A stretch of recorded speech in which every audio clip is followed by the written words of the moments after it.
En agricultura es hora de Chile Público, el único programa 100% local y vecinal que llega a la vida cotidiana de las personas. El municipio es la institución más cercana a la comunidad y el encargado de resolver sus necesidades más urgentes. Chile Público, un programa realmente descentralizado.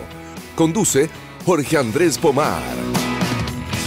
Ya estamos de vuelta, Lucho Fraile haciendo, por supuesto que Chile Público con Miski Mikui Restaurant, una aventura mágica al Perú. Monseñor Edwards, 1739, esquina Príncipe de Gales, ¿dónde más? En la comuna de La Reina, porque en Miski Mikui Restaurant de alta gastronomía y fusión te puedes comer, por ejemplo, un ceviche de la reina, un delirio del Inca, locos al olivo, unas pinzas de jaiba, exquisitos platos preparados por los mejores chefs, que son una verdadera explosión de sabores en tu paladar y que no te puedes perder. Miski Mikui Restaurant, una aventura mágica del Perú. Monseñor Edwards, 1739, esquina Príncipe de Gales, comuna de La Reina. Como hay tanto feriado, hay tanta cosa, dijimos, traigámoslo, es muy feo. Traigámoslo al día lunes a los amigos de Amarillos por Chile, aunque usted siempre anda de azul, no anda de amarillo. Bienvenido, Gustavo Paulsen. Hola, Jorge, un gusto saludar a todos quienes nos escuchan y nos ven hoy en la noche. ¿Usted hincha azul, además de todo esto? No. ¿Usted de qué equipo era? Era de Everton. De Vira, era Guata Amarilla. Un saludo a los amigos de la U, los vi a todos celebrando. Viste, cumplieron 30 años. Tú soy chuncho, pues, ¿no? Sí. Cumplieron 30 años del campeonato del 94. Ahí los vi. Del 94, como el 94. Vi a Arturo Salavia, Lulo Socía, Sergio Vargas, los Castañeda. Pato Mardones como que recreó el penal. ¿Lo viste, no? ¿Lo viste en la red? Lucho me dice que sí, no he visto ni una cuestión. Ni una cuestión. Ya. Amarillos por Chile, Gustavo Paulsen. Fíjate que a propósito de esto de lo que ha ocurrido en las últimas semanas, que poquito a poco se va desgranando el choclo respecto a lo que vamos a tener el próximo año en las presidenciales, que en marzo ya vamos a estar full presidenciales. Yo digo que se va desgranando el choclo porque Chile tengo la impresión de que se va a inclinar por ratificar a Evelyn Matei sin, por lo menos, Evópoli y RN. Yo creo que Rodolfo Carter no va a claudicar en las primarias, va a ir a esas primarias de Chile Vamos de manera independiente, tal como, por ejemplo, 3 años y medio atrás fue Sebastián Sichel, que de hecho terminó ganando. Al frente, creo que la figura de Carolina Toá ya está más o menos asentada, más o menos clara. Vi un tuit muy bueno de Patricio Navia, haciendo un símil con lo que había sucedido en Argentina. Massa, el candidato del oficialismo en Argentina, era el ministro de Economía y tenía sumida Argentina, pero en los niveles de inflación, pobreza y demás, terrible. Y acá, la candidata del oficialismo va a ser la encargada de la seguridad pública, en el peor momento de seguridad de que yo tengo recuerdo de toda mi historia vital, y además saliendo, de hecho, sin ir más lejos, de un fin de semana recién pasado, anteayer, terrible en materia de seguridad, con asesinato, homicidio, ajustes de cuenta, etcétera, etcétera, etcétera. Y probablemente ahí a lo mejor alguien más va a ir a esa primaria, pero yo tengo la impresión que Carolina Toá va a terminar marcando aquella. Se habla de la senadora Bodanovich también, etcétera. Por el lado de los amigos del Frente Amplio, al parecer el diputado Winter tiene ganas, aparecer el diputado Latorre, el senador Latorre por Valparaíso tiene ganas. Hoy te tengo una anécdota además. Estuve el fin de semana en un matrimonio.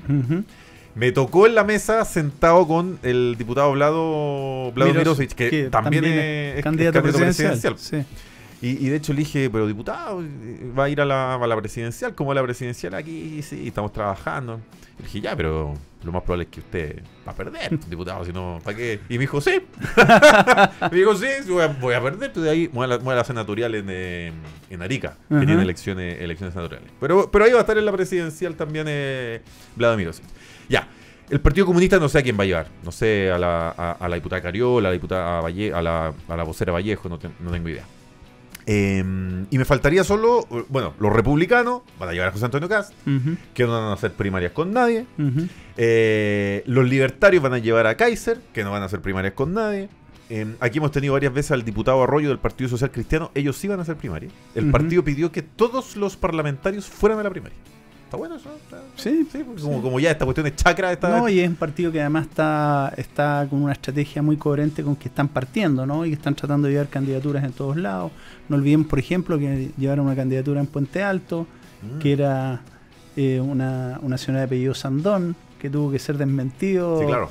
Que era pariente del exalcalde. Creo que son como 4 o 5 diputados. Van todos. Van toda no se hicieron ni un problema. Toda la primaria, porque las primarias en este país son cualquier cosa. Y me faltan solo ustedes, me faltan solo ustedes que se decanten si van a apoyar a nuestra querida senadora Rincón o van a levantar candidatos. Bueno, Demócrata está respaldando a la senadora Rincón. No sé si eso se ha sancionado internamente, pero es una candidata muy potente por parte de ese partido. Y desde luego creo yo que Amarillos tiene que tener una candidatura presidencial, sea alguien de su fila o no, pero tiene que tener una candidatura presidencial. Ya es un partido que se ha constituido en la mayor parte del país, es un partido que tiene una propuesta, creo yo, relevante también para el país, y por lo tanto eso tiene que materializarse en una candidatura presidencial. Ya llegamos al momento en que ese pronunciamiento yo creo que es necesario. ¿Qué liderazgos hay dentro de Amarillos que pueden asumir una candidatura presidencial? La semana pasada estuvo Mariana Elwin aquí, por ejemplo, que yo tengo la mejor impresión de ella siempre, no ahora que está además en Amarillo. Sí, desde luego Mariana es una figura muy importante dentro del partido, que nosotros por supuesto respaldamos. También está Soledad Alvear, y hay otras figuras que sin lugar a dudas tienen la trayectoria y las capacidades además para ser candidata y desde luego ocupar el cargo de la primera magistratura. ¿Usted lo tiene descartado? ¿Usted lo tiene descartado? Yo lo tengo descartado. Gracias por la pregunta. No, pero es que... Sí. Sí, pero además de esas figuras que son dentro del partido, hay otras figuras que también han llamado la atención de nuestros dirigentes y que podrían representarnos también de forma muy hidalga y también competitiva. Ha surgido en el último tiempo la figura del expresidente Eduardo Frei Ruiz-Tagle, que creo que también podría él también lo hiper descartó, ¿no? Sí, yo creo que él lo tiene descartado, efectivamente. Sigue siendo, aparte... es el demócrata cristiano. No, pero sigue siendo embajador de Chile para el mundo asiático, el Asia-Pacífico, ¿no? No estoy seguro, ¿no? No estoy seguro, pero sí, yo creo que él había asumido ad honorem, ¿no es cierto?, esta representación, porque es una persona que está muy preocupada por las relaciones internacionales del país, en particular con el sudeste asiático. Y más allá de sus posibilidades reales, y más allá incluso de su propia voluntad, es decir, que quiera acompañarnos en una lucha como esta, no cabe ninguna duda que, habiendo pasado este país por todo lo que ha pasado en los últimos años, ¿no es cierto?, este intento por desvalorizar, por ningunear, por minimizar lo que fue el periodo de la Concertación, esos 30 años, digamos, que son los mejores años de nuestra historia, desde el punto de vista económico, desde el punto de vista social y desde el punto de vista político. Después del estallido social y todo lo que vino después, ha venido a resurgir entonces la figura de quienes encabezaron ese proceso de construcción, de transición a la democracia, de construcción de nuestra solidez económica, en fin, y creo que eso ha permitido revalorizar nuevamente la figura de una persona que es muy representativa de esa época, como lo es Patricio Elwin, como lo es Ricardo Lagos, y que es el presidente Frei. Le pregunté a Mariana, don Patricio Elwin, ¿dónde estaría hoy día? ¿Estaría en el socialismo democrático? Descartado, por supuesto, que estuviese en la Apruebo Dignidad, descartado, republicano y todo para allá, pero ¿estaría en el socialismo democrático? ¿Estaría en Demócrata Amarillo? ¿O estaría en Chile Vamos? Que yo creo que a Chile Vamos le hizo muy bien la llegada de republicanos, pese a que, bueno, mucha gente no le gusta, pero yo creo que lo hizo muy bien, porque como que ahora la UDI es de centro-derecha. No, pero es que es verdad, ahora la UDI ya no es la derecha, ahora son de centro-derecha, y en verdad se nota que son de centro-derecha, como que está todo más decantado, más claro. Bueno, y Mariana me dijo, no lo tengo tan claro, me lo he preguntado muchas veces, no lo tengo tan claro, pero sí tengo claro que donde sea que esté, estaría liderando el proceso.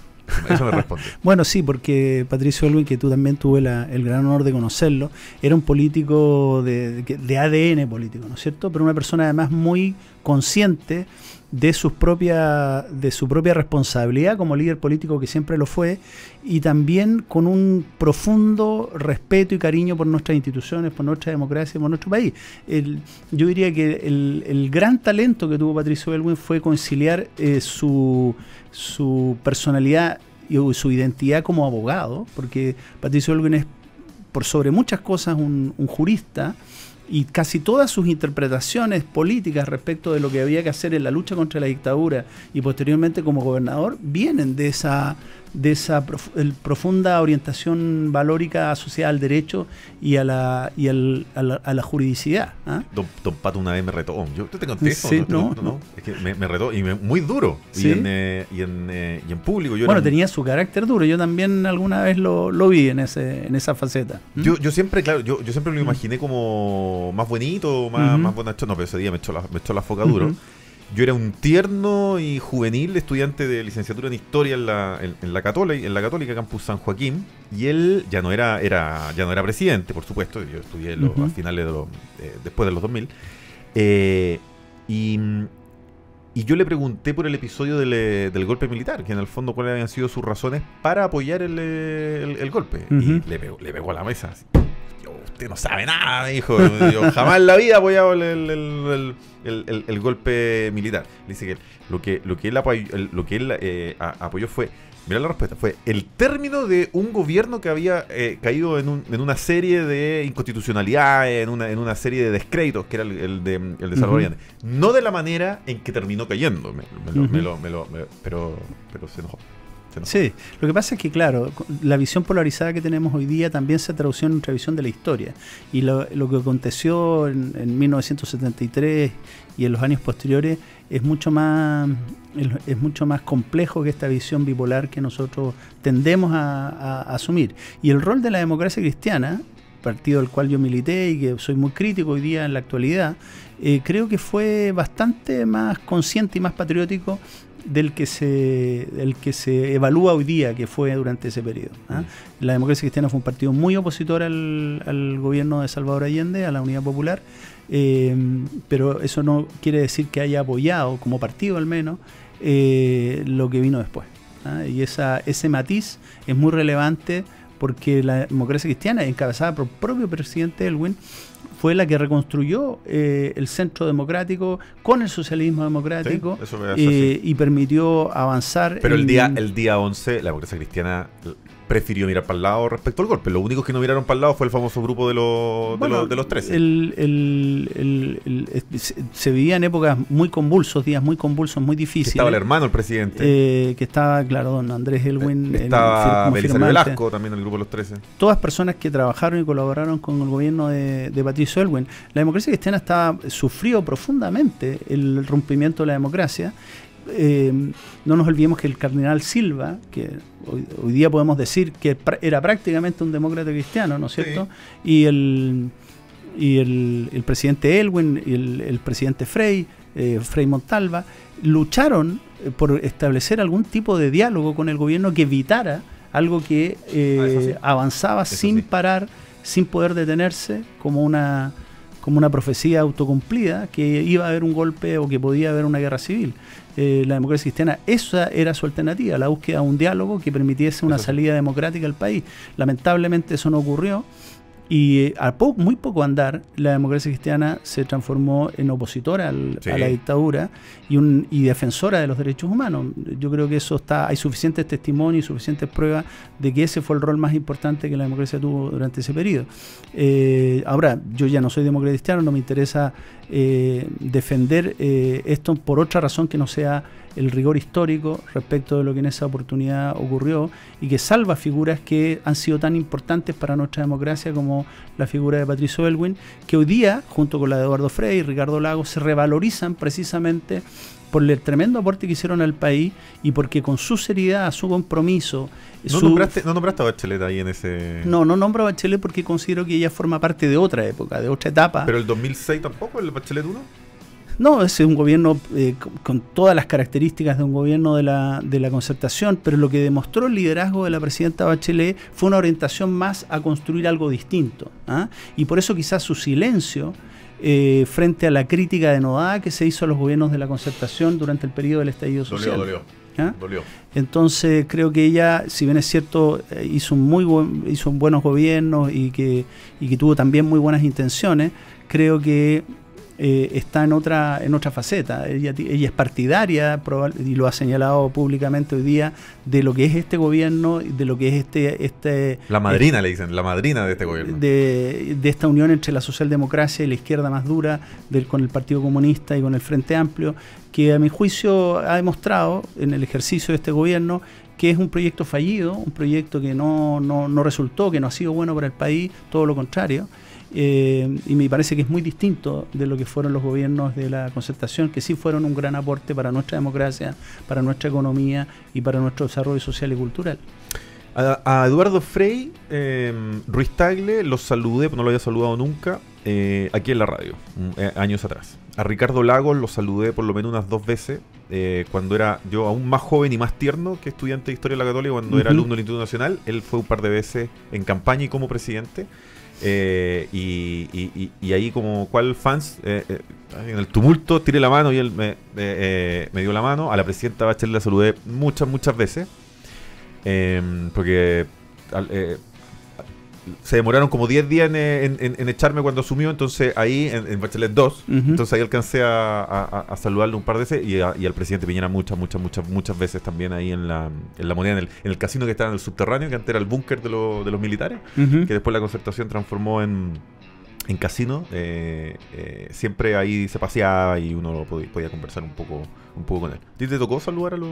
Sí, bueno, con todos los del 90 por lo menos a la sí, fecha. Por distintas razones, algunos me tocó saludarlos o vincularme con ellos de alguna manera, muy accidental, no cercana desde luego. Con el presidente Elwin tuve la oportunidad de conocerlo más a fondo después de que fue presidente, al igual que tú, digamos, que en el periodo en que fue presidente, a pesar de que a título de anécdota, digamos, yo era presidente de la Juventud Demócrata Cristiana de Viña del Mar. Yeah.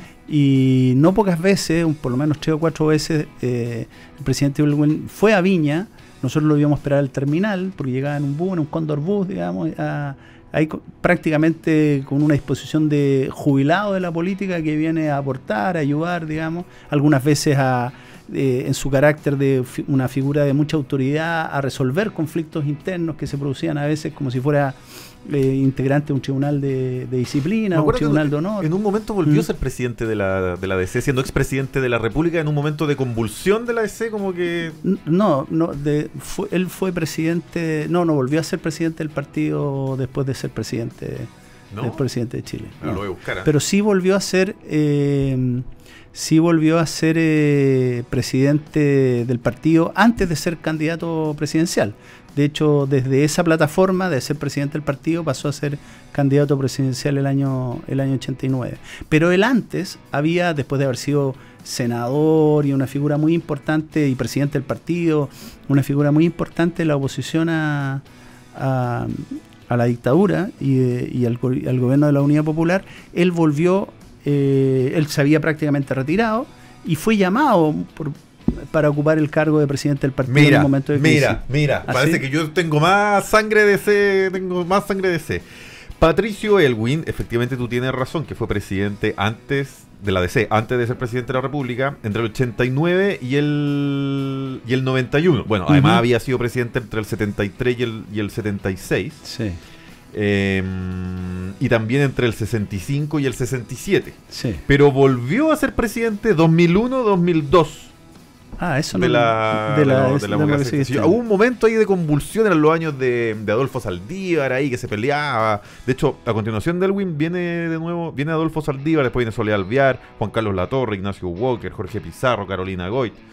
Pero en ese momento, ahí, un añito, yo me acordaba que hubo una convulsión, y claro, uno mira a los paters cuando en esos momentos de crisis, seguramente ahí... Y pasaron mucho, y bueno, la democracia cristiana ha vivido muchos años en crisis, y en esos fueron años bastante convulsos también, donde vino las primeras diásporas, digamos, de la democracia cristiana. Bueno, claro, nosotros, como yo soy militante, era militante de la democracia cristiana en la Quinta Región, muchas veces lo invitamos cuando ya era expresidente a distintos actos y a distintas actividades, y él durante toda su vida siempre tuvo esa tremenda disposición y capacidad y esa sencillez y humildad que, bueno, por distintas razones hoy día es muy difícil que tengan los políticos, hoy día rodeados de guardaespaldas y con ese carácter y esa relevancia tan formal que hoy día tienen. Es muy distinto como eran antes, mucho más cercano y mucho más fácil de llegar a ellos, precisamente. Recuerdo que de conocerlos, por supuesto no conocía a ninguno tampoco en profundidad, solo de manera accidental, pero de conocerlos me llamó mucho la atención Ricardo Lago, como la presencia, el talante, como que inundaba el espacio. Era una figura que en sí me representaba respeto, una cosa que no sentía a lo mejor, o en menor medida con los otros. Sí, no, Ricardo Lago yo creo que transmitía esa autoridad, esa impronta por su propia digamos, capacidad física, digamos, la forma de ocupar el espacio, ¿no es cierto? Y la voz que tenía, ¿no es cierto?, ayudaba mucho a transmitir esa impronta. Y los tres, yo creo que tenían como característica esa autoconciencia respecto del rol que cumplieron en la etapa que les tocó vivir políticamente. Yo creo que los tres aprendieron mucho de la triste experiencia del gobierno de la Unidad Popular y la dictadura, el golpe y la dictadura militar. Yo creo que forman parte de una generación que de alguna manera se sintió muy responsable, por no utilizar la palabra culpable, de lo que había ocurrido en años anteriores, y en buena parte lo que hicieron fue intentar evitar que nuestro país volviera a enfrentar una situación tan catastrófica como fue el golpe y la posterior dictadura. Yo creo que por lo menos en la cabeza de Patricio Aylwin, de Ricardo Lagos y Eduardo Frei estaba eso, en el caso de Eduardo Frei todavía más marcado por la figura de su propio padre. Entonces creo que son una generación que intentó darle una segunda oportunidad al país y de paso darle una segunda oportunidad a sus propias vidas. Y eso le da un sentido, un relato con cierto dramatismo a lo que fueron los gobiernos de la Concertación y la importancia que tienen para el país. Hoy día que todo el mundo trata de refundarlo todo, que todo el mundo quiere hacer las cosas nuevamente, borrón y cuenta nueva, se demuestra con estas tres figuras que son el emblema de la Concertación, que a veces lo que le corresponde a los políticos es más bien ser responsables, ser cuidadosos, tratar de hacer lo mejor para un país alejado de ideologismo, alejado de estas visiones extremas que solo han conducido al país al fracaso, al desorden, a la falta de prosperidad y que hemos tenido que sufrir, ya sean gobiernos de extrema derecha o de extrema izquierda, hemos tenido que sufrir como país. Así que ojalá que tengamos una vuelta hacia la moderación, que es la mejor forma de construir con todos y para todos. ¿Hay alguna figura señera en el mediano pasado, estoy hablando, no sé, de los 90, que a lo mejor en algún momento estuvo en carrera, que quedó presidencial, que quedó cerca, que te hubiese gustado ver en...? Sí, desde luego. Yo creo que alguna persona que le faltó pasar a ese nivel fue Alejandro Foxley, que fue una figura muy representativa de uno de los grandes éxitos de este periodo de la Concertación. Hay otros, Edgardo Benninger, Gabriel Valdés, por supuesto, figuras que tienen perfectamente estatura como para haber llegado a ser presidente de la República. Insulza, José Miguel Insulza, vigente siendo senador. Sí, yo creo que se ha desgastado un poco su figura, sí. Quizás estoy porque no ha sido en los 2000, en los claro, 90. pero brillaba con colores propios para hacerlo. Y hay otros que todavía estando equidistantes entre estas dos épocas podrían volver a ocupar espacios políticos de relevancia, como el propio Andrés Velasco y algunos otros. No quiero hacer una lista exhaustiva porque tendría que uno ponerse a escribir ahí, revisar los archivos para decirlo, pero hay mucha gente en nuestro país que podría representar ese espíritu que tuvo la Concertación, pero sin intentar revivir la Concertación, porque yo también creo que sería un error volver a hacer lo mismo, ¿no? El país hoy día tiene nuevos desafíos, el país ha cambiado, hoy día hay el grueso de los votantes de este país no son los mismos que votaban a fines de los 80, principios de los 90, han cambiado mucho, ha cambiado la psicología del país, ha cambiado la forma de pensar respecto de muchas cosas, pero sí yo creo que necesitamos gobiernos que estabilicen a nuestro país y que lo vuelvan a encauzar en un camino de prosperidad, de tranquilidad. Tenemos que unirnos para combatir la inseguridad que hoy día nos asola. Ningún sector político va a poder enfrentar una situación tan grave como la que estamos viviendo solo.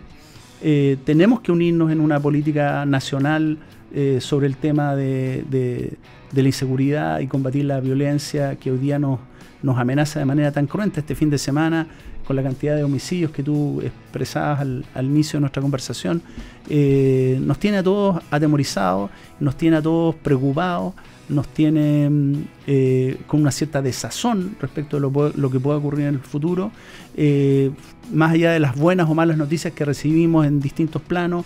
La sensación es que el chileno está pesimista respecto al futuro, y eso lo reflejan las encuestas. Entonces necesitamos hacer un cambio, y ese cambio tiene que construirse con un amplio acuerdo nacional, creo yo, por lo menos para combatir un flagelo tan grande como es el flagelo de la delincuencia y de la inseguridad que hoy día nos amenaza, porque nos amenaza desde el narcotráfico, desde el crimen organizado, y eso sí que nosotros no podemos tolerarnos, porque sería caer como país en un abismo que hemos visto cómo ha dañado a otros países del continente. Así que en eso tenemos que luchar denodadamente y sin descanso por salir de esta situación. Gustavo Paulsen, Amarillos por Chile. Gracias por estar hoy día en Chile Público, como todas las semanas. Muchas gracias, porque siempre para mí un gusto estar aquí en este programa. Nosotros, señor Luis Fraile, con Miskimiqui, restaurante de alta gastronomía y fusión peruana, miskimiquires.cl, Príncipe de Gales, esquina Monseñor Edwards, y también la nueva app de Radio Agricultura y, por supuesto, municipios-por-chile.cl. Nos vamos. En Agricultura fue Chile Público, un programa realmente descentralizado. Conducción, Jorge Andrés Pomar.